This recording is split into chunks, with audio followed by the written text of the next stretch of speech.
Alright, hello there everyone. My name is Adam, the coach of your Torigoth Catalyst. I almost said Crazy Tor Cat Size. I am still not used to the new team name, but I am here with kind of a different style video. Normally, I just do individual battles in individual videos, but due to the lateness of this whole video, I decided to just do a whole season retrospective for my run in Ditto's Draft Dungeon, which my run unceremoniously ended in quarterfinals, but I'm here to just give the whole rundown of the whole season, starting from week one, going all the way to quarterfinals where I lost.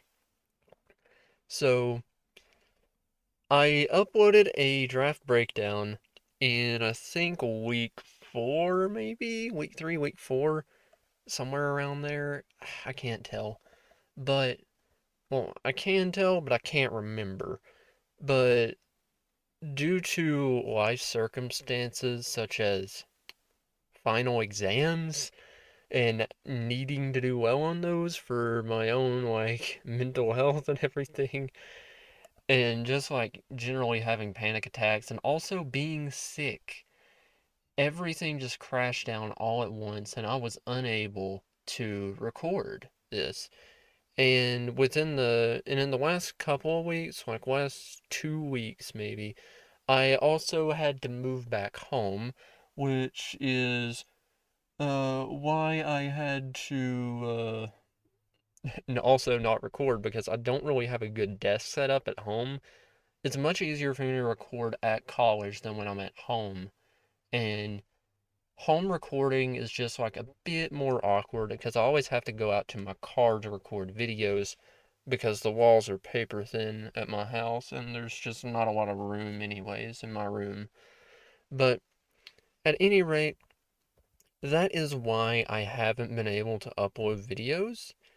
It's just a bunch of life circumstances and not great recording environments. I mean, hell, I had to stare down a cow uh starting or setting up this recording. I am not kidding. Like my car is parked in my driveway, and where I live in a rural area, some cows escaped the nearby fields, and there was a cow just sitting over like near a carport we have, munching on some grass, and just like, yeah.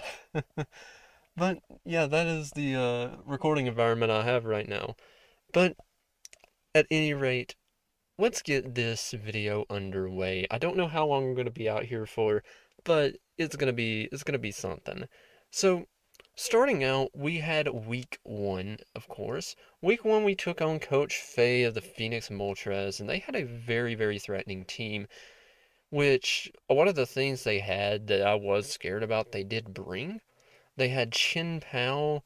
They have an Annihilate that can Terra into whatever it wants. I have an Ursul and a Blood Moon that can Terra into whatever I want.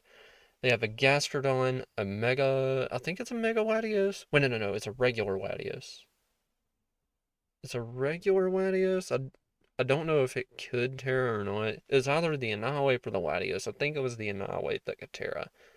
But Clefable and then Rotom Heat. All super annoying Pokemon for my team to deal with. Ursul and a Blood Moon can break this game open. I noticed because there's no Blood Moon switch in, and like Annihilate doesn't appreciate it.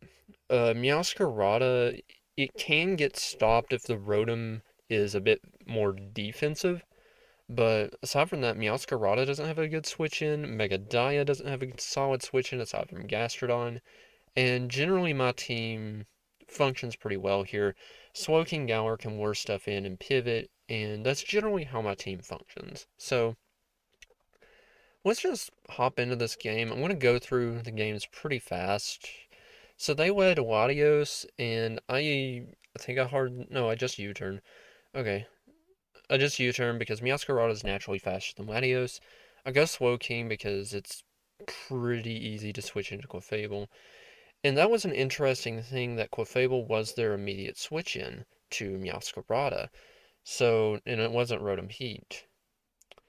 So here they go Annihilate as I go Skarmory to just eat any physical hit. They double the Rotom, which is a very good point on their part, and they're getting some good momentum going. I go Avalugg to kind of halt Shinpao a bit, and I just quick recover. And they quick T-Bolt with Rotom, so that allows me to quick Chilly Reception to get momentum back in my favor. And here I go Meowscarada. So now the momentum's in my favor, and I decide to quick U-turn here just to try to keep momentum up, and I go Slowking again. They go back into Gastrodon as I quick Sludge Bomb again. In hindsight, I probably should have Chilly Receptions just to keep momentum on my side. Here, I don't waste any time. I just go hard Meowscarada. They get this with F drop, but I don't think that quite matters because they're going to switch out anyways on the Flower Trick. And this is the power of Choice Band Meowscarada Flower Trick. That was probably a max HP, max defense Clefable, and I easily two-shot it. And I almost two-shot the Rotom as well, which is insane. Insanity. I am very, very tired. But they can't do anything to stop me from Chilly Receptioning on the Rotom Heat switch out, and they have to sack Rotom Heat to a Flower Trick that does 50. Meowscarada two-shot a Rotom Heat. Let that sink in for a minute, but I can pretty safely go Slowking here, and then I can double back to Meowscarada because I figured it was choice from that damage.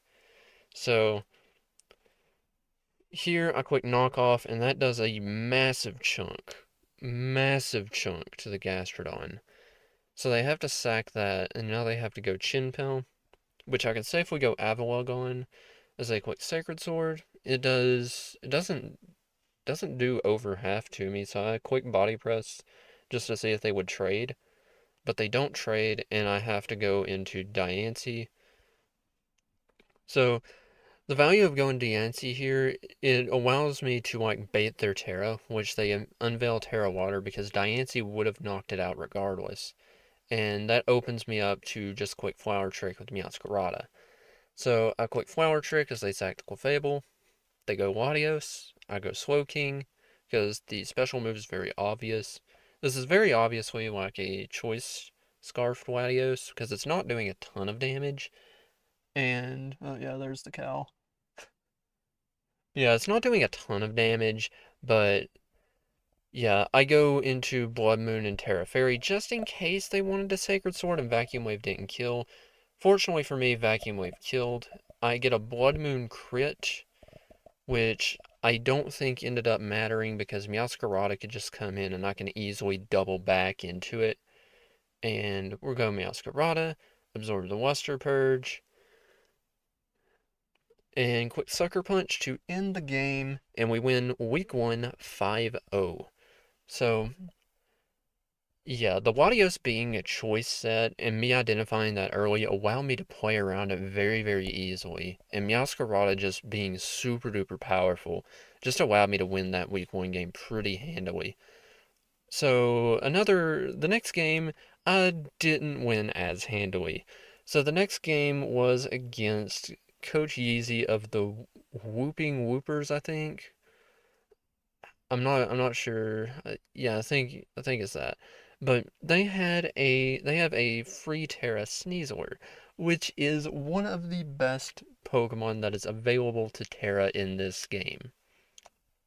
So they have Tapu Lele to set Psychic Terrain, which Sneasler can abuse with Psychic Seed Unburden. Its ability Unburden allows it to double its speed stat if it has consumed a held item. And with Psychic Seed, it gets a boost to its special defense, and it gets the speed boost from Unburden. They have Mega Alakazam to take advantage of Psychic Terrain with Expanding Force, and it's just a generally super fast Pokemon.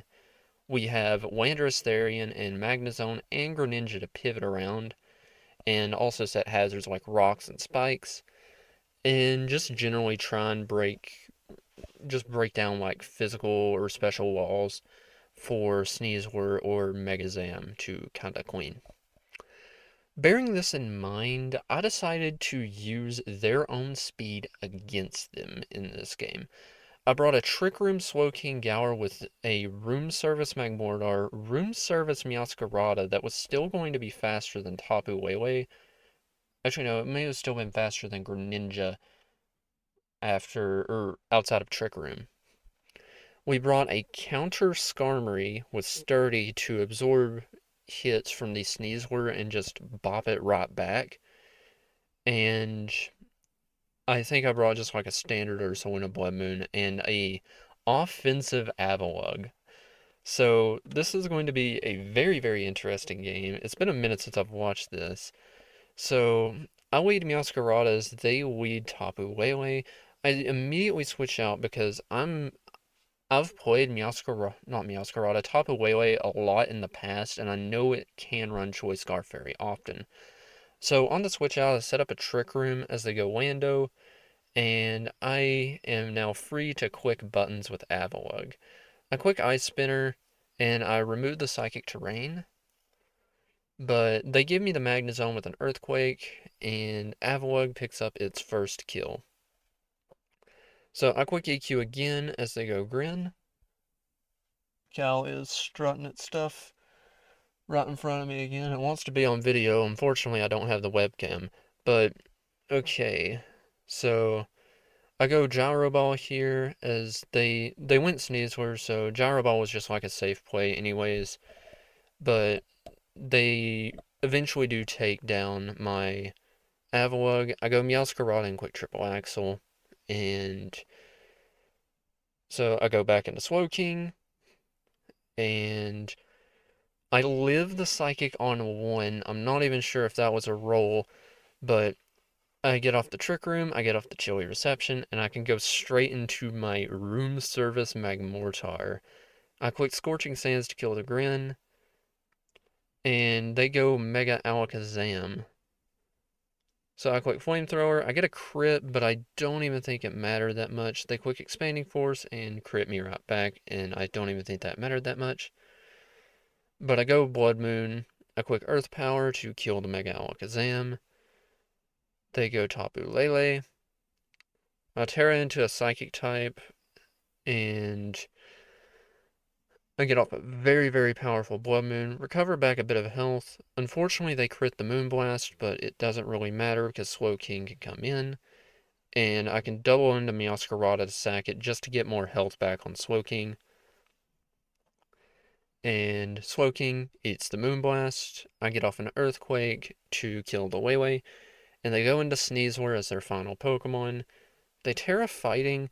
I'm not entirely sure that the Terra Fighting was a mistake, but they get off the Swords Dance, and a quick Earthquake again, barely managing to whip the Fire Punch, but it's fine. So I go Skarmory and unveil the last ace in the hand, which is Counter, and we win week 2 1-0. So we're 2-0 plus 6 in this week. I bumped my mic. I'm sorry about that. But we're 2-0 plus 6 heading into week number 3. And week number 3, you can see, well, I think week 4 or week 5 is when I made trades. But week number 3, you can see we're bringing the same 5 as usual. Blood Moon, Meow, Dia, Skarm, Glowking. This time we have Como-O as the guest Pokemon. I think I brought a defensive set this week. Blood Moon's probably a standard like Blood Moon Earth Power set with Calm My Moonlight. I forget what Meowscarada I ran. Diancie, probably standard offensive. Skarm, defensive with spikes. And Glowking's just a bulky pivot. So, let's watch this game. So, they had a Terra Iron Hands, which I was pretty threatened by. Because Iron Hands is just like super duper good. So, I go Slowking on the Sylveon. Slowking is just a very free switch, and it's free momentum. Because they'll always switch out. So, I go Toxic because I knew they would switch out the Empoleon. And it worked out in my favor because they just go into Mismagius. I click Chilly Reception again because that was just a free play generally. And I go Stealth Rock because I knew they were going to switch out. And this having Stealth Rocks up generally punishes their switching around because their mons will be taking residual chip. So here I got them in like a spin cycle pretty much, and I finally go into Ursulina Blood Moon to try and break the game open a bit. Unfortunately, they have Shuka Berry, and they are revealed to be very, very specially defensive. So I have to go into Como-O, which unfortunately gets crit. And they go Mismagius. Unfortunately, they read me right and go for and catch the Earthquake, but it's still fine. I'm still in a good spot. And so they go into Iron Hands as I Chilly Reception. Chilly Reception was just a free play there because I knew I lived the Shadow Ball anyways outside of a crit. Here I go Diancie to force the Terra. I do manage to live the hit, so I get off a Flash Cannon to hit the Iron Hands a bit harder, but they let me take the Empoleon for free, and they go Weavile, unveiling the fact that they are not heavy-duty boots. Using this information, I go into Skarmory to hopefully try to catch a triple axle or something. They had no reason to quit triple axle there. They quit a very good play of knockoff to just remove my Rocky Helmet. And here I go Glow King on the Sylveon. They quick Mystical Fire to lower my special attack. I Chilly Reception out and go into Como-O because I feel like they have Hopper Voice, and I could outpace it and go for Toxic, but they have Raw Terra Blast, which is a Fairy type move thanks to Pixelate. That's a very, very good prep on my opponent's part that I have to commend. So I go Slowking after Como-O dies, getting off the Toxic. Granted, if Como didn't miss that Toxic, I would have lost this game. So I would have lost this game right here, right now, because Sylveon would not be on a timer, and Slowking wouldn't be able to 1v1 it. So they click Hyper Voice in a last desperation.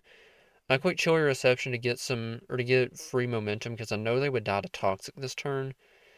And they go into Latios. So I decide to sack Mega Diancie. And now I'm free to go Meowscarada because Meowscarada can always outpace. So I click U-turn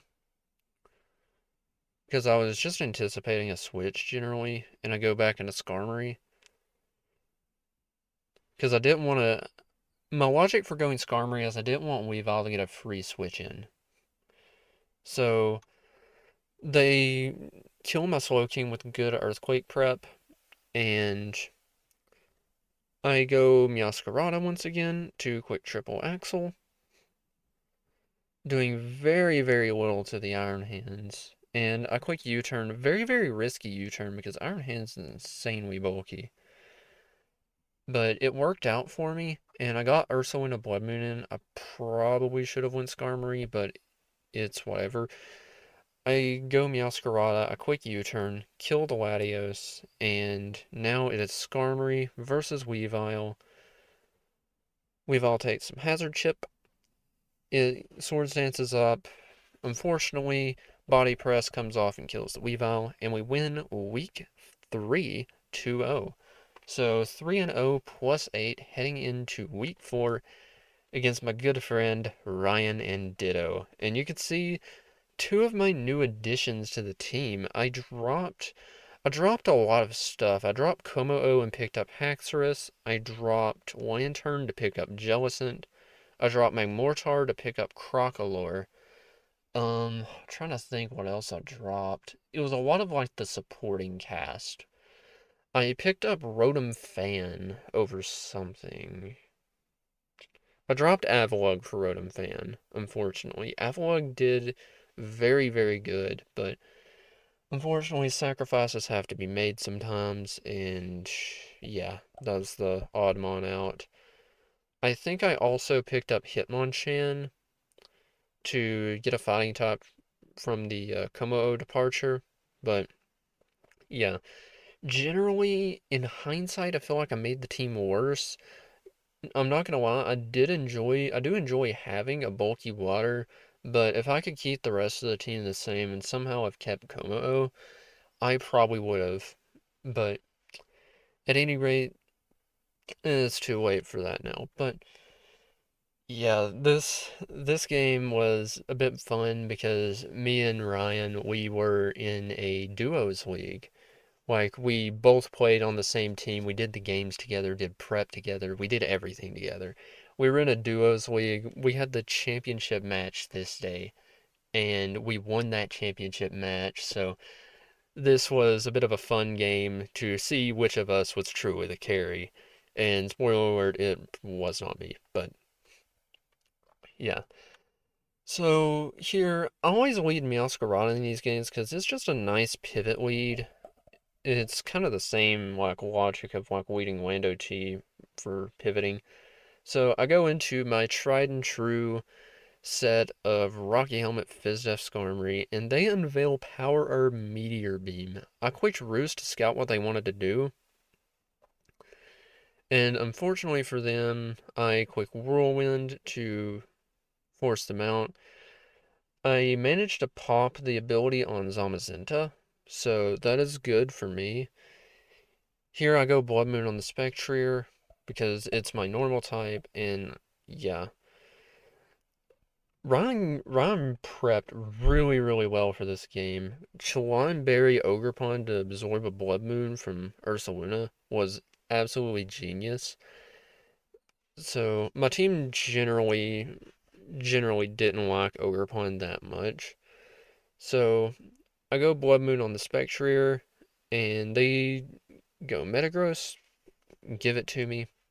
I'm surprised that Blood Moon did that much. And now is the hard part. So they Terra Ghost Terra Blast me, which is very much not great.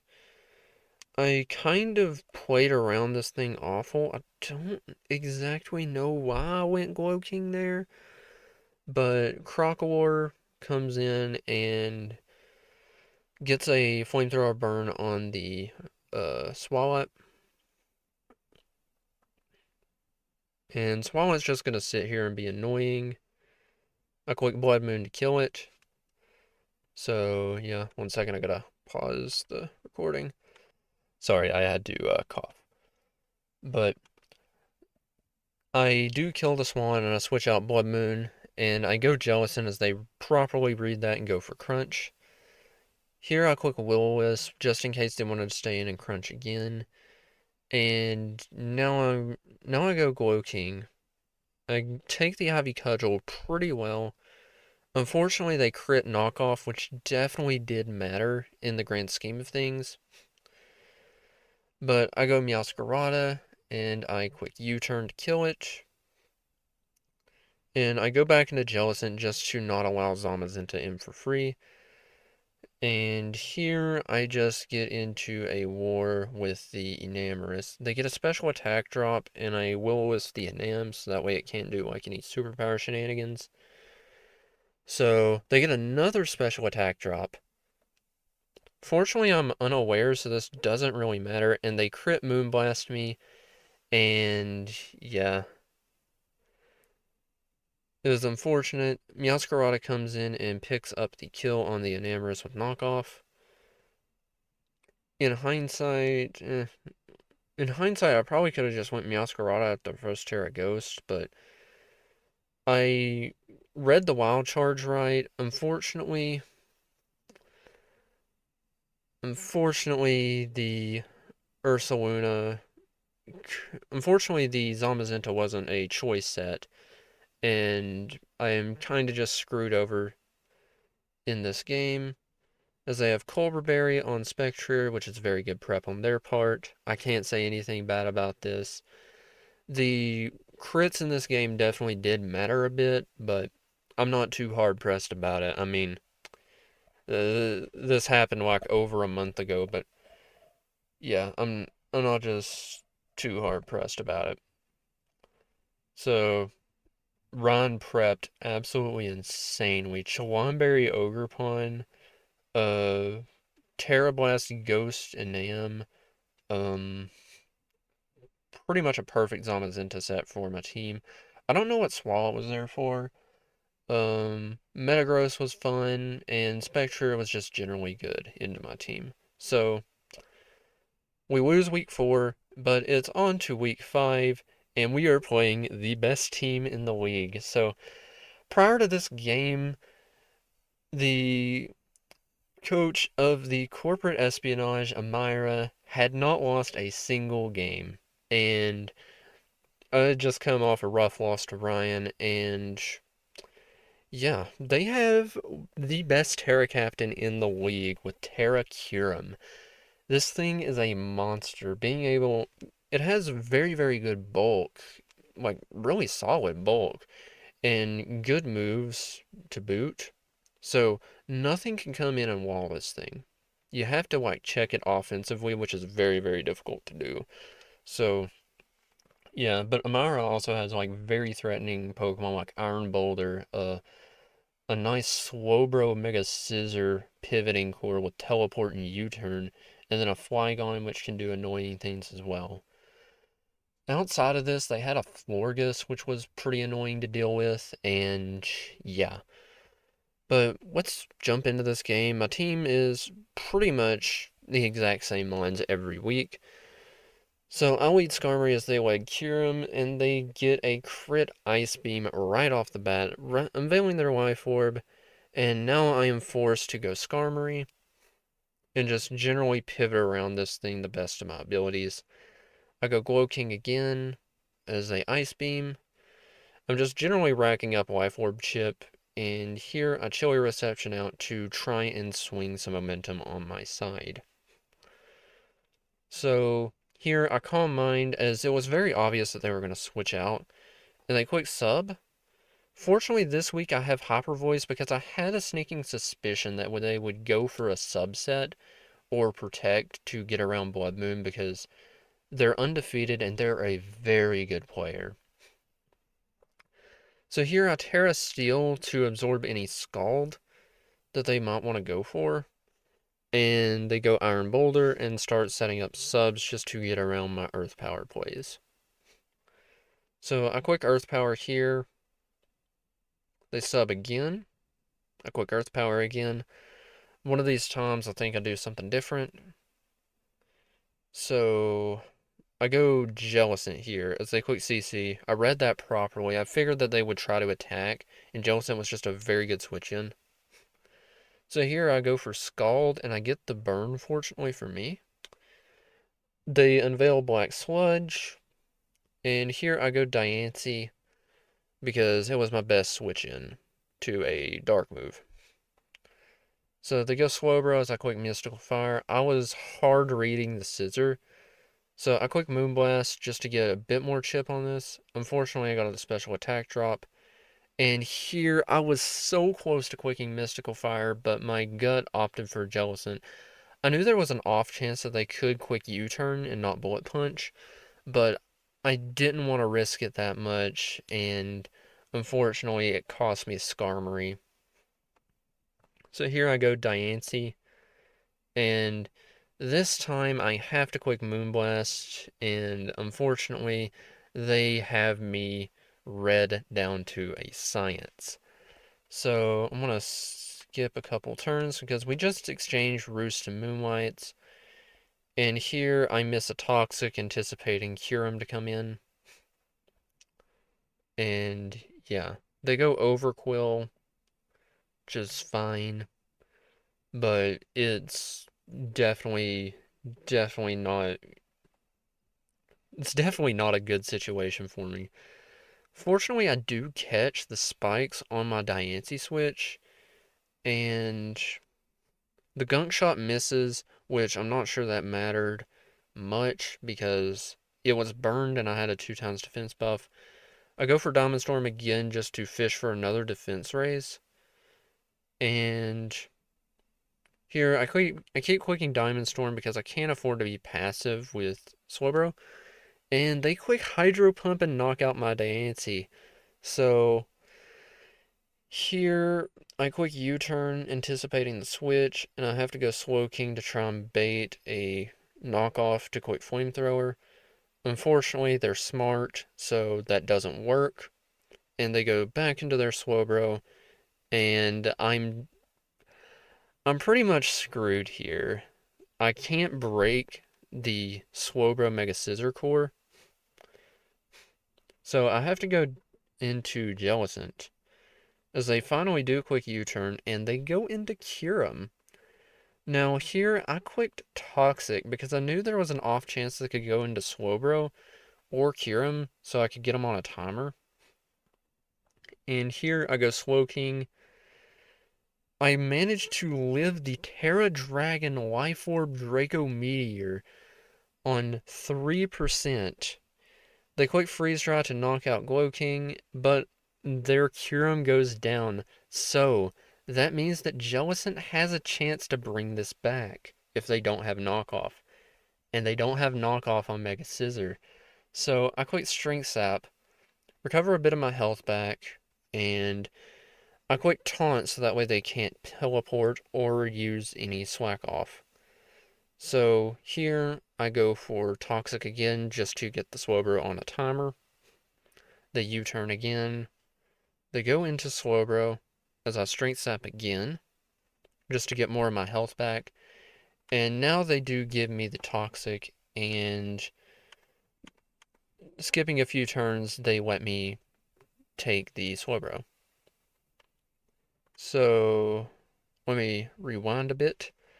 So they went into Iron Boulder and quick Swords Dance on my Scald. And here we had to do a lot of deliberation because I was tempted, because like I think one of my plays could have been to Strength Sap or something, or just like quick Will-O-Wisp or whatever. I don't know. I don't know what the play was, but I managed to get the play right and quick Scald. I knew there was an off chance that they could like quick Wild Charge and I would need health back, so I think that's why I would have quick Strength Sap. But they quick Swords Dance, reading me to Strength Sap, and I quick Scald, knocking out the Iron Boulder, and Jellicent has managed to bring this game back from the brink, killing the Mega Scissor, and we win against the only undefeated team in the league. And currently in semifinals, I am the only team to have beaten Amira. And Jellicent clutched it up, and we won week 5. So week 6, I did not play. Week 6, I was too sick and too like bogged down with finals to really play. And my opponent had an awkward time zone to work with, and we didn't schedule a ton through the week, and it was just very awkward to work with. So I had to take the forfeit loss on that because I just generally was not free to play. But going back to week 7, coming back with week 7, we are facing the Sacramento Nidokings, coached by DJ, and yeah, they had a Terra Latios, which I was very afraid of. They had Darkrai, Terra Edge, and generally a lot of threats. I led with Crocodile to try and catch their Fortress lead, and my Rocky Helmet Skarmory punishes the flip turn on the Feraligatr. I go Glow King just to sponge hits from Darkrai, and I click T-Wave instead of Chilly Reception this time. So a T-Wave and go back into Skarmory to punish the Feraligatr more. They go Darkrai, and they go into Feraligatr, reading my switch into Glow King, but I go into Crocodile instead. Unfortunately, they get parried, and I get a free U-turn with Meowscarada because it was pretty obvious that they were going to switch. And I go into Mega Diancie. They go into Venusaur on my Mystical Fire. And I go Slow King. I'm just trying to go through this as quick as possible. They go Giga Drain. Slow King generally walled this thing. Unfortunately, they missed the Leech Seed, which doesn't really matter because I Chilly Reception out anyways. and I go into Skarmory to try and threaten this thing. I quick Spikes because I knew they'd switch as they go into Darkrai. So I figured that they would go into something else. Unfortunately, the Focus Blast misses, which doesn't really matter because Crocodile would have been able to absorb the hit well anyways. And Feraligatr comes in. I go Meowscarada to eat the hit, which it doesn't eat the hit very, very well.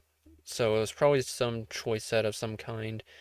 Now, the reason I hard switched out instead of U-turned is because they knew I had U-turn, and I figured that they would have read that, and they would have went hard Latios to get the weakness policy boost because they knew they'd whip it, which I knew Latios was weakness policy because they just used agility.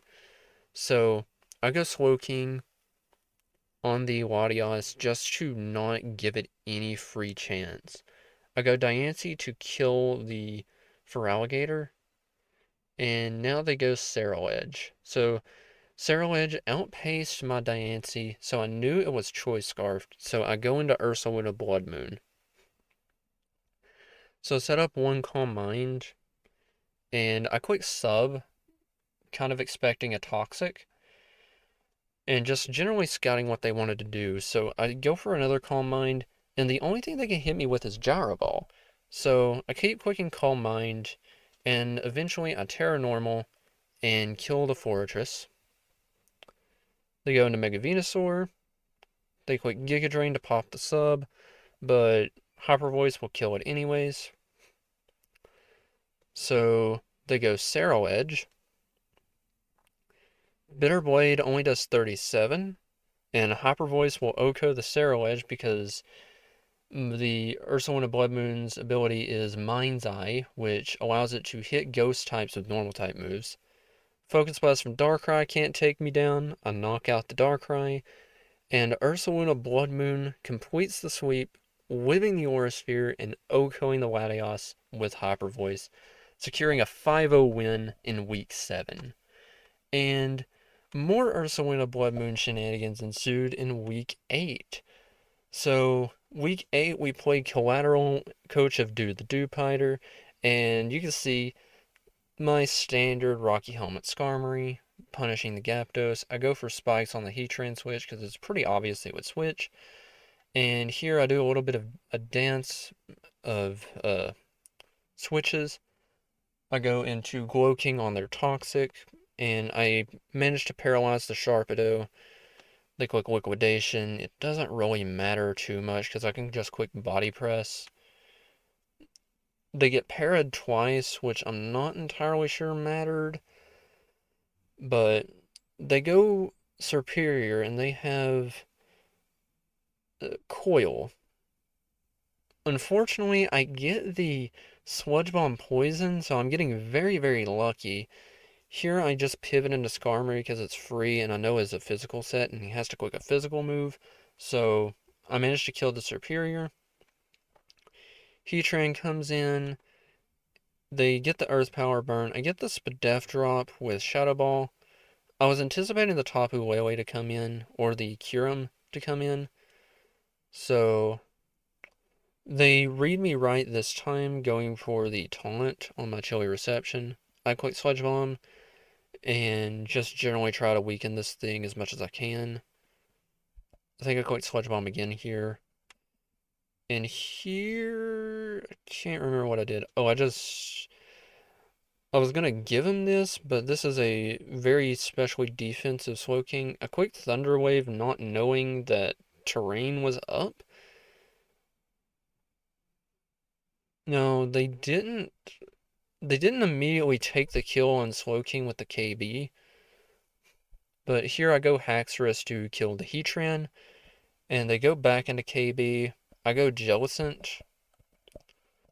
They quick Freeze Dry to knock me out, and I go back into Blood Moon, and it's time to unveil Terra Normal Hyper Voice.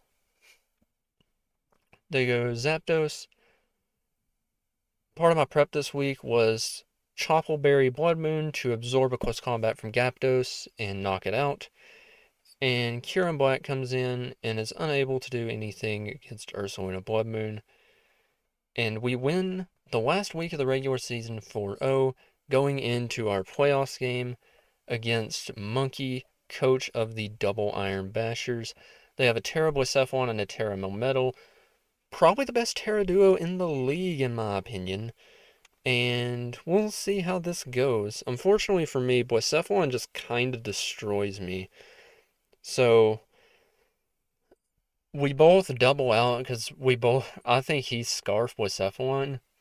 And he reads me right with the Rotom Wash. And he Volt switches out on my Meowscarada, so I generally can't get any momentum going. Now, unfortunately, they go Nihilego with a Power Herb Meteor Beam set, brings me down to Sturdy, and they quick Charge Beam to get the special attack raise, and they're a speed boosting set too. So I have to let Blood Moon trade. A Terra Poison on the Grass Knot, unfortunately it still does a crap ton of damage. And yeah, this is generally a very, very annoying game. Overheat does a lot of damage. And they go into Rotom Wash on my Power Gem. Because I am a special set. I Baton Pass just to get some momentum. They Volt Switch again, properly reading me. And they go Roaring Moon. And they unveil Choice Scarf. Now that I lost Slowking, or now that I lost Skarmory, my physical hit takers are few and far between, and Roaring Moon could just come in and take the kill. Discharge Para is whatever, but it's generally a lost cause for me now because Melmetal's free to double Iron Bash and generally pick up flinches. Jellicent comes in to take the hit. I Shrink Sap on the Rotom switch, but it's pretty much too little too late. They Volt Switch to kill my Diancie, and they go into Melmetal. Jellicent's the only play I have. I quick Strength Sap as they unveil their a Discharge set. Keep seeing flashes of light in the corner of my eye because one of my cats is outside. But they get a crit para, but it's whatever because Blacephalon's going to be able to clean up anyways. They Shadow Ball on my Blood Moon switch, and generally it's over. So, a quick Dragonets here. I could have killed this, but I needed to Dragonets twice to outpace the Roaring Moon, which I was fairly certain had a Dragon move. The game was pretty much lost, and unfortunately, we lose in quarterfinals 5-0 to Monkey and the Double Iron Bashers. So, yeah, that is my DDD season in its entirety. This was one of the weirdest draft leagues I've ever done in my life. My team was so weird to prep with. Like, it was so awkward. I pretty much brought the same 5 Pokemon every week with Meowscarada, Blood Moon, Dia, and Glow-King Skarm. They worked super well together, but I was very annoyed at the lack of pivoting. Jellicent not being able to pivot in key situations kind of hindered me, and generally my team had some gaping defensive holes that hindered me. Not having a lot of fast offense after Meowscarada and Diancie just generally hindered my team as well. I loved the Meowscarada Blood Moon core. It was very, very fun to play around with, but I probably wouldn't draft Mega Diancie with it again because Mega Dia just. It was great, but it fit in awkwardly, in my opinion. But yeah, this was generally one of the weirdest drafts I've done. Pretty much every team in this league was very, very scary to face down, and yeah, it was an experience. And yeah, I hope to be back for next season. I'm not sure if I'll record it or not. Only time will tell. But until then, I do have a UDL, the Unknown Draft League, to attend to as well. And I'm hopefully going to get a video up on that later on. I'm probably going to do it in kind of a similar vein to what I have been doing, or to what I did with this. Just sitting down for 40 minutes in my car and just talk. Because I think that's what I do best when it's not like a Wi-Fi league. Which I did apply to join a Wi-Fi league. It's no guarantee I get in though, but we'll see. We'll see what happens. But at any rate, guys, this has been Adam Yu, coach of your Torigoth Catalyst, and this has been Ditto's Draft Dungeon Season 2. Ursula, Blood Moon, and Meowscarada were supremely powerful. Love those mons, and I would really love to draft them again. Not entirely sure I'll draft Blood Moon again. Meowscarada is going to be eternally on my drafts. But at any rate, guys, this has been Adam Yu. I'm signing off, and I will catch you all whenever my next UDL video is. Peace.